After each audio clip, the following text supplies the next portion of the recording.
এক বাচ্চার একটি বাগান ছিল। বাগানটি ছিল অনেক বড় এবং বিভিন্ন স্তর বিশিষ্ট। বাচ্চা একজন লোককে ডাকলেন, তার হাতে একটি ঝুড়ি দিয়ে বললেন, আমার এই বাগানে যাও এবং ঝুড়ি বোঝাই করে নানা রকম ফলমূল নিয়ে আসো।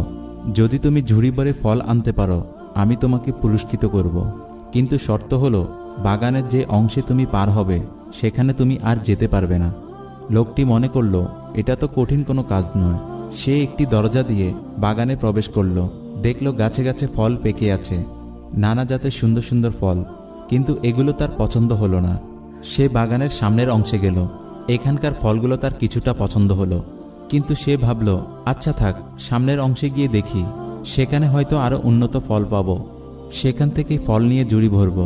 সে সামনে এসে পরের অংশে এসে অনেক উন্নত মানের ফল পেল। এখানে এসে তার মনে হলো এখান থেকে কিছু ফল ছিঁড়ে নেই, কিন্তু পরক্ষণে ভাবতে লাগলো সে সবচেয়ে ভালো ফল ঝুড়িতে নেবে। তাই সে সামনে এগিয়ে বাগানের সর্বশেষ অংশে প্রবেশ করল। সে এখানে এসে দেখল ফলের কোনো চিহ্নই নেই। অতএব সে আফসোস করতে লাগলো আর বলতে লাগলো, হায়, আমি যদি বাগানে ঢুকেই ফল সংগ্রহ করতাম তাহলে আমার ঝুড়ি এখন খালি থাকতো না। আমি এখন বাচ্চাকে কি করে মুখ দেখাবো? ঘটনা বর্ণনা করার পর শাহেখ গাজ্জালী রাদিয়াল্লাহু তাআলা বলেন, বন্ধুগণ, বাচ্চা হলেন আল্লাহ, আর বাগানে প্রবেশকারী লোকটি হলো তুমি। আর ঝুড়ি দ্বারা উদ্দেশ্য হলো তোমার আমলনামা, আর বাগান দ্বারা উদ্দেশ্য হলো তোমার জীবন। বাগানের বিভিন্ন অংশ তোমার জীবনের বিভিন্ন ধাপ, আর তোমাকে নেক কাজের ফল ছিঁড়তে বলা হয়েছে। কিন্তু তুমি প্রতিদিনই ভাবো আগামীকাল থেকে ফল ছেঁড়া আরম্ভ করব। আগামী দিন করতে করতে তোমার জীবনে আর আগামী দিন আসবে না। এভাবেই তুমি রিক্ত হস্তে মাওলার সামনে হাজির হবে।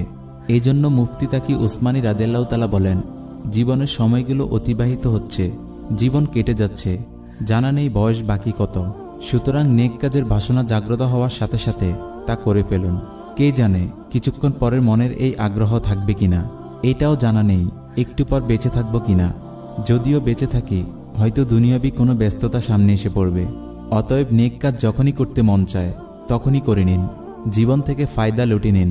তাই জীবন নামক আল্লাহর অনুগ্রহে দেয়া বাগানের বিচরণকালে আমলনামার বিশেষ ঝুড়িতে যখনই সুযোগ পাওয়া যায় তখনই নেকি নামক ফল দিয়ে প্রথম থেকেই ভরা শুরু করতে হবে। পরে সময় পাওয়া যাবে কিনা তা জানা নেই। সম্মানিত দর্শক, শিক্ষামূলক এই ঘটনাটি আপনার কাছে কেমন লেগেছে তা আমাদের কমেন্ট করে অবশ্যই জানাবেন। আর ঘটনাটি ভালো লাগলে অবশ্যই একটি লাইক দিয়ে আমাদের অনুপ্রাণিত করবেন। আর পরবর্তীতে এই ধরনের শিক্ষামূলক ঘটনা পেতে আমাদের চ্যানেলটি সাবস্ক্রাইব করে রাখুন। আজ তাহলে এই পর্যন্তই। আপনারা ভালো থাকবেন, সুস্থ থাকবেন। আল্লাহ হাফেজ।